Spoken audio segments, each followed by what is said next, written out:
Hi guys, sorry to interrupt your viewing, but please subscribe to the channel and like this video. Thank you. I had spent years proving myself in my father's business, working long hours, handling the difficult clients, fixing the problems no one else could solve, all while waiting for the day he would finally acknowledge that I had earned my place. But as I sat at the Thanksgiving dinner table, listening to him make his grand announcement, I realized what I had always suspected deep down. He had never intended to hand the business to me, no matter how hard I worked. No matter how much I sacrificed, no matter how much more capable I was than my brother.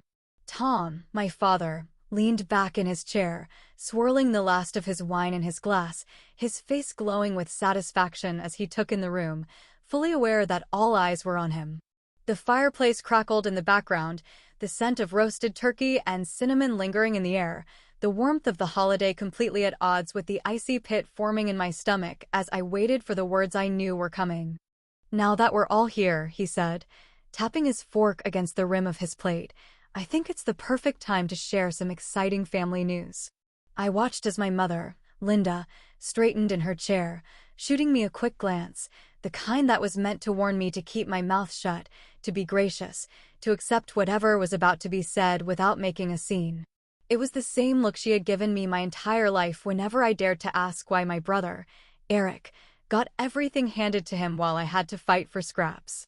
Tom cleared his throat and smiled, the kind of self-satisfied grin that made my skin crawl, the same expression he wore when he made decisions that benefited him and expected everyone else to fall in line. "After a lot of careful thought, I've decided it's time to start stepping back from the business," he said, pausing just long enough for the room to fill with anticipation. "And I'm happy to announce that I'll be passing it down to Eric. He'll be taking over full operations starting next quarter." The words hit like a gut punch, but I didn't flinch, didn't let my expression change, didn't allow the fury clawing at my insides to rise to the surface. I felt David, my husband, shift slightly beside me, his hand brushing against my knee under the table, a silent reminder that he was there, that I wasn't alone in this, that I didn't need to react, not yet. Eric, sitting across from me, smirked as if he had just won a prize in a game he hadn't even played, lifting his beer in a mock toast, his voice dripping with false modesty. "I mean, I can't say I'm surprised," he said with a chuckle. "Dad always said it would go to the man of the family, and, well..." He gestured vaguely toward me, as if to say you were never an option to begin with. I could feel my mother watching me carefully, waiting for me to smile politely, to nod in agreement, to do what I had always done, accept my place as second, as less, as the one who would always have to work twice as hard just to be considered half as worthy. But this time, I didn't have to. David exhaled slowly, setting his fork down with deliberate ease, wiping his mouth with his napkin before turning his attention to my father, his expression unreadable, but the glint in his eye sharp enough to cut. "Funny," he said casually, tilting his head as if he was simply making an observation, "because we just bought out your biggest competitor." The room went silent. My father's smirk faltered, his brow furrowing slightly as if he hadn't heard correctly, as if the words didn't make sense in the context of the world he had built, a world where I was always in the background and Eric was always at the center. "What?" he said, his voice lower now, less sure, more cautious, as if he already knew, on some level, that whatever was coming next was something he wasn't going to like. I set my wine glass down carefully, my heartbeat steady now, my hands no longer shaking, my entire body filled with a calm, quiet satisfaction that had been building for months, just waiting for this exact moment. David turned to me, smiling slightly, as if to say, "Go ahead, tell them." So I did. "You heard him," I said, my voice steady, my gaze locked onto my father's. "David and I finalized the deal last week. We now own your biggest competitor." Eric laughed, the sound sharp and disbelieving, shaking his head as if he was certain this had to be some kind of joke. "No way," he scoffed, leaning back in his chair. "You expect us to believe that you, what? Pulled some money out of thin air and just bought an entire company? Come on, Rachel. Don't be ridiculous." I didn't look at him. He wasn't the one I cared about. I watched my father, watched as the realization started to dawn on him, watched as his fingers tightened around the stem of his glass, watched as the understanding settled in that this wasn't a bluff, that this wasn't a joke, that I hadn't just moved on from the family business, I had positioned myself to beat it. "You really did it," he said finally, his voice quieter now, less confident, more unsettled. "You really went behind my back," and I cut him off before he could finish, my smile widening just slightly, feeling the years of dismissal, the years of being overlooked, the years of being told I wasn't the right kind of leader dissolve into something new, something powerful. "Not behind your back, Dad," I said, lifting my glass again, meeting his gaze head-on, savoring the way his expression shifted from disbelief to something closer to fear. "Right in front of you. You just never bothered to see it." The silence that followed David's announcement wasn't just awkward. It was thick, heavy, and strangely beautiful, like the first deep breath you take after someone's had their hand on your throat for years. I had imagined this moment 1,000 different ways, but nothing had prepared me for the actual delight of watching my father's face slowly, unmistakably unravel as the words registered in his head. That smirk, the same one he'd worn for decades every time he talked over me, dismissed my work, or handed something to Eric I'd spent years trying to earn, faded slowly, like someone draining the color out of him one drop at a time. My mother, Linda, who had always played the soft-spoken accomplice in his campaign to keep me in my place, let out a small gasp as she clutched the edge of the table like it might slide out from under her. I turned just in time to catch her exchanging a wide-eyed look with Eric, who, bless his overconfident little heart, still didn't understand that the train he'd been riding his whole life had just slammed full speed into a wall. Eric gave one of those uncomfortable, half-choked laughs, the kind you hear when someone's trying to convince themselves that everything is still okay. "Come on," he said, looking at David like he'd just told the punchline of a bad joke. "You're not serious, right? You didn't actually buy Highland Industrial. That place is massive. You'd need, what, $10 million and a miracle just to get through their front door." David didn't flinch, didn't blink, didn't even smirk. He just reached for his wine glass, took a calm sip, and set it back down as if he hadn't just dropped a nuclear bomb in the middle of Thanksgiving dinner. I leaned back in my chair, eyes on my brother, heart finally beating in a rhythm that didn't feel like submission. "No miracle needed," I said, my voice sharp and smooth like cold steel. "Just intelligence, patience, and a solid strategy. You know, the kind of things Dad never thought I had." Tom finally found his voice again, but it was quieter now, lacking that usual condescension he wrapped around every sentence like a bow. "You're bluffing," he said, but his tone gave him away. He didn't believe his own words. "Not really."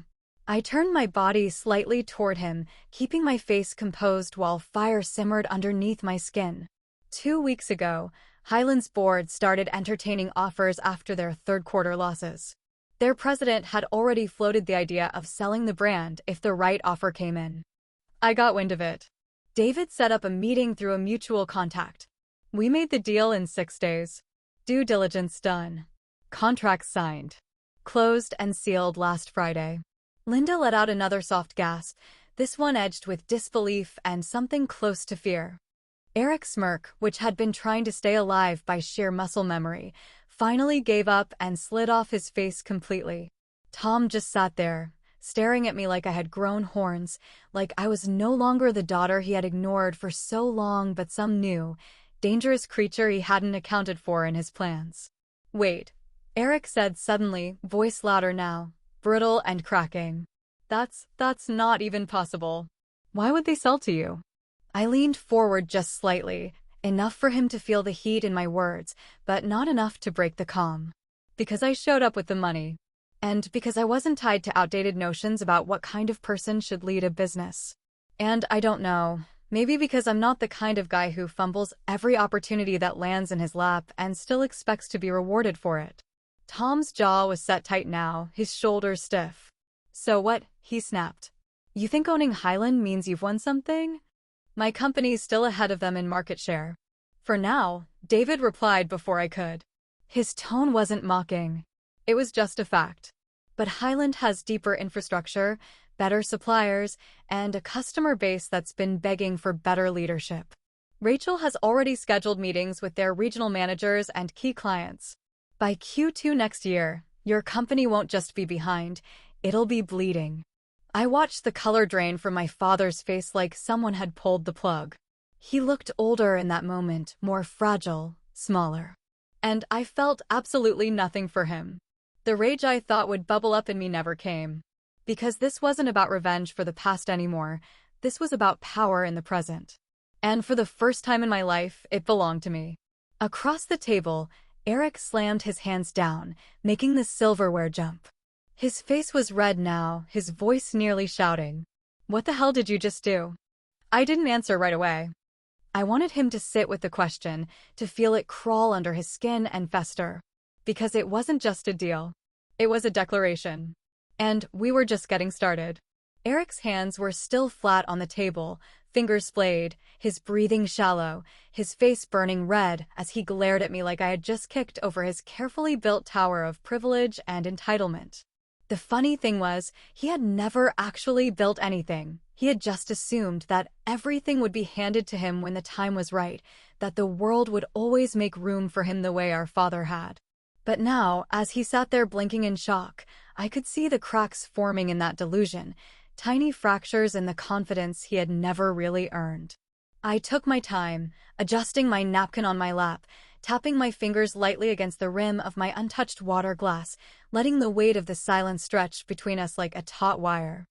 I wanted him to feel it, to sit in it, to finally understand what it was like to be on the outside looking in.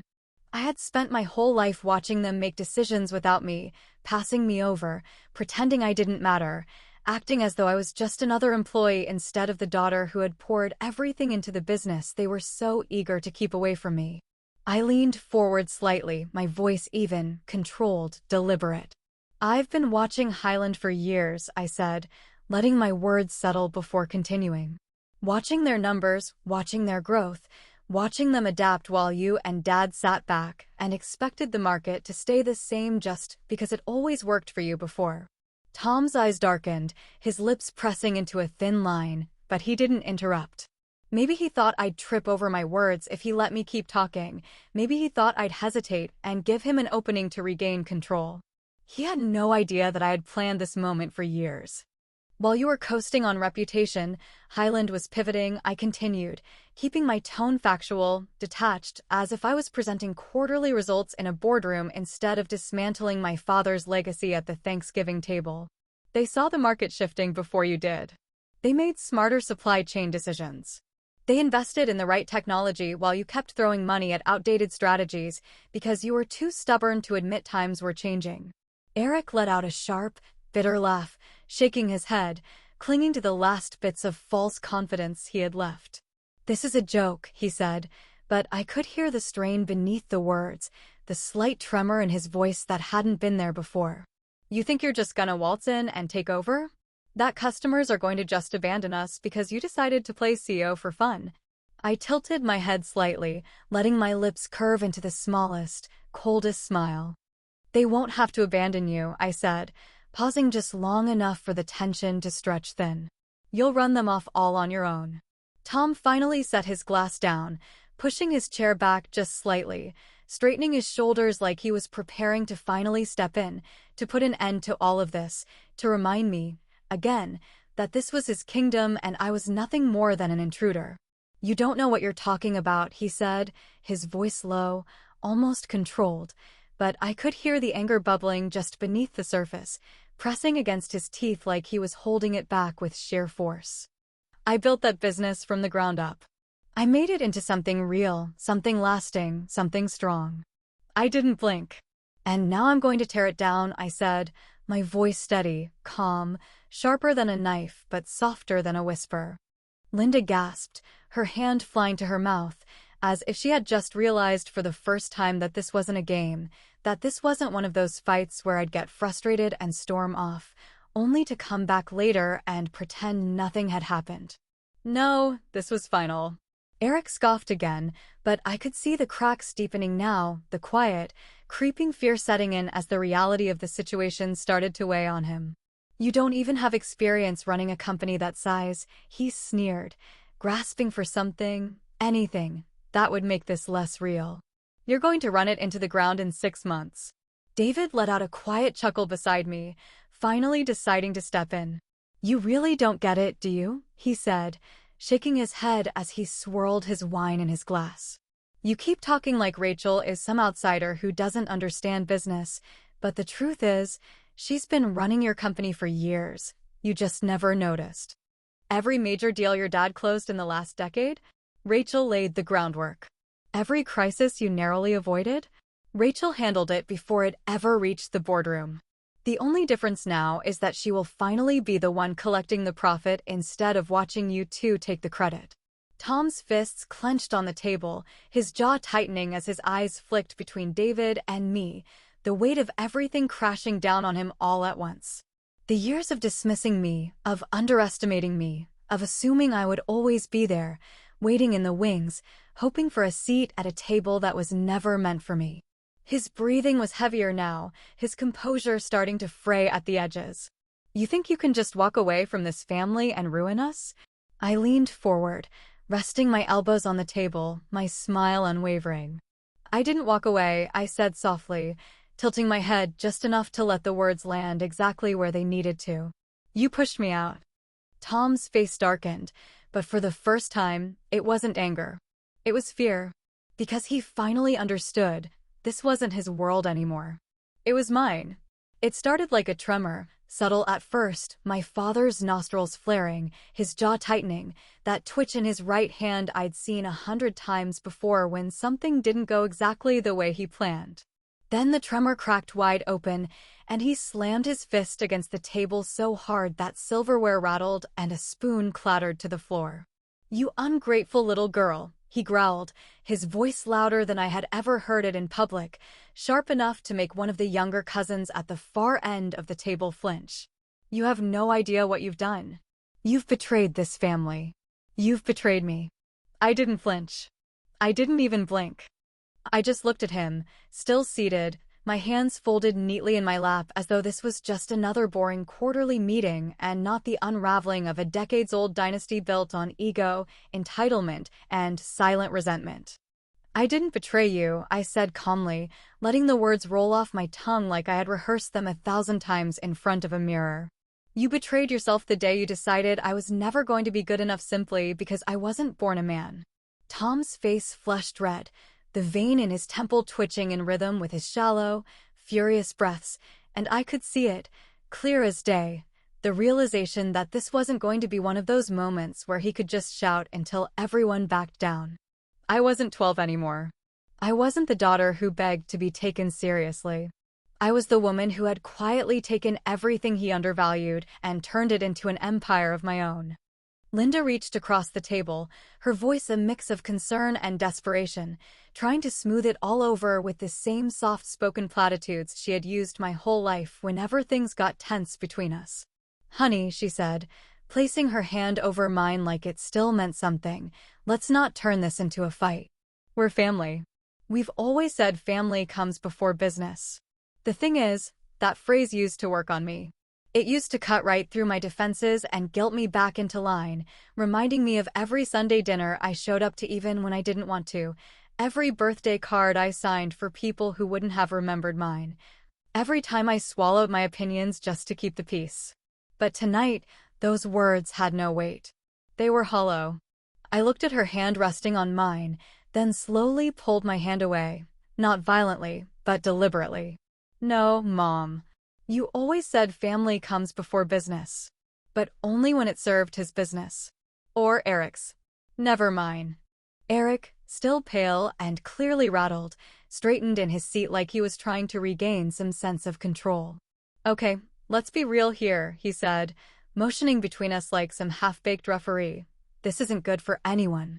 I mean, Highland was always second to us anyway.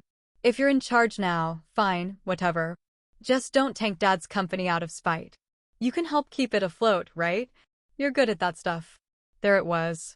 The audacity. The nerve. The ridiculous, familiar assumption that no matter what, I'd still be there to fix their messes. That even now, after everything, I owed them something. I stood up slowly, smoothing the front of my dress, looking directly at my brother, this man who had done less than the bare minimum his entire adult life and somehow still thought he could bark out orders like I was his personal assistant. "No," I said flatly. "I'm not going to help. I've been doing that in secret for years. Fixing things in the background. Carrying the weight you all pretended didn't exist. I've cleaned up your screw-ups, salvaged deals you almost lost, and made connections that you wouldn't have had access to if I hadn't put your names on things I built. But I'm not doing it anymore." Eric opened his mouth, but I raised my hand before he could get a single word out. "Don't," I said, low and firm. "Don't you dare ask me for anything else. I don't owe you. I don't owe him. And I sure as hell don't owe this family another second of my life." The room was dead silent now. The rest of the family, cousins, aunts, uncles, all of them who'd been sitting quietly through the fireworks, were now frozen, mouths slightly open, forks midway to mouths, no one daring to move or speak. Because even they knew something had shifted. Tom stood slowly, as if he still had one last card to play, one final move to make. His voice dropped lower, but it didn't lose its bitterness. "So you're just going to walk away? After everything we've given you?" I looked at him, really looked at him, this man who had once seemed so much larger than life, the center of our family, the name on the building, the voice in every room. But now he looked smaller, hunched, and not because of age or illness, because the illusion of control had finally been shattered. "What you gave me," I said, meeting his eyes with the same steel he used to break me down as a kid, was a front row seat to what I never want to become. And I am so done pretending I'm thankful for it. I reached down, picked up my napkin, folded it carefully, and placed it on my plate with a quiet precision that somehow hit harder than anything I'd said aloud. I turned to the rest of the room, my chin high, my voice just loud enough to fill the space. "I have one final thing to say before I go." I stood there, every eye in the room locked on me, and I could feel the tension twisting tighter with every passing second.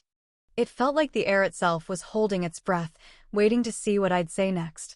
And honestly, I think part of them expected me to soften, to backpedal, to fall into the same old rhythm, say something nice, smooth over the cracks, pretend this whole blow-up was just a bad holiday moment we'd all laugh about in a few years. But that version of me was gone, buried under years of disappointment, suffocated by every unspoken word I'd swallowed at this very same table. I glanced around at the faces I'd grown up with, faces that had watched me work harder than anyone else in the room, but had always looked right through me when it mattered. My voice didn't tremble when I spoke, not this time, not now. "I spent my whole life waiting for someone at this table to tell me I mattered," I said, the words cutting clean, but not cruel. "I waited for my dad to say he was proud. I waited for my mom to stop brushing things under the rug. I waited for my brother to realize that respect isn't given out with your birth certificate, it's something you earn. And now? I realize I was waiting for something I never actually needed." Eric let out a breath like he was gearing up to say something, some half-baked jab or excuse, but I didn't give him the chance. I turned to him, locking eyes with the man who'd coasted his whole life and thought himself clever for doing so. "You're about to find out what it really means to earn something, Eric," I said, voice like steel under velvet. "You're going to wake up one day and realize the business you thought would carry you for the rest of your life doesn't give a damn about your last name. It's going to eat you alive if you don't learn how to work, really work, for the first time in your life." He shifted in his seat, not saying a word, not even trying to look tough anymore. He just looked small, deflated, like the mirror he'd been avoiding had finally been shoved in his face, and for the first time, he couldn't pretend he liked the reflection. Tom's silence was louder than any shouting match we'd ever had. He just sat there, hands in his lap, eyes fixed on his plate like maybe if he didn't look at me, none of this would be real. But it was.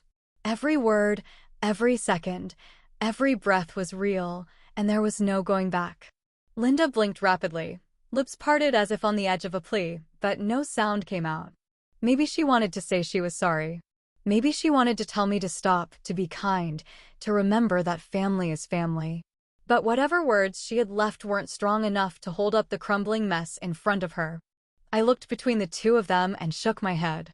"You never lost me tonight," I said quietly, letting the truth settle into their bones.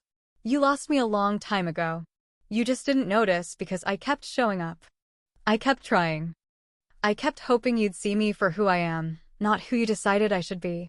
But I'm done begging for a seat at a table I've outgrown." David stood when I did, offering his hand in that quiet, steady way he always did when the world tried to pull me under. And as I laced my fingers with his and looked around the room one last time, I felt it, not anger, not victory, but peace. The kind of peace that comes when you finally choose yourself after a lifetime of being the afterthought in someone else's story. We walked to the door slowly, the sounds of clinking silverware and low murmurs replaced by dead silence. No one stopped us. No one stood. No one tried to change my mind. Because they knew. They knew the Rachel who used to sit quietly and take it had walked out the door with me years ago. It just took tonight for the rest of them to realize it. As we stepped outside into the cool night air, I took a deep breath, letting it fill every part of me that had once ached to be seen. I pulled out my phone, opened my contacts, and without hesitation, removed my father's company from the list. No more late-night calls fixing deals that weren't mine. No more pretending to care about problems I had no hand in creating. Then I blocked their numbers, my father's, my brother's, even my mother's, because I knew exactly what would come next. Guilt. Panic. More hollow apologies and half-hearted justifications. And I didn't want to hear a single word of it. David looked over at me, smiling in that way he always did when he knew I had just stepped into my power a little more. "You okay?" he asked, not because he doubted me, but because he always made space for me to feel. I nodded, slipping my phone into my purse. "I'm better than okay," I said, meaning every word. "I'm finally free." And as we walked toward our car, the sound of gravel crunching under our shoes, I didn't look back. Not once. Because some chapters aren't meant to be revisited. They're meant to be closed decisively, permanently, and left behind for good. That dinner wasn't just a holiday gathering. It was the last supper for the version of me that spent her life waiting for permission. From here on out, I write the rules.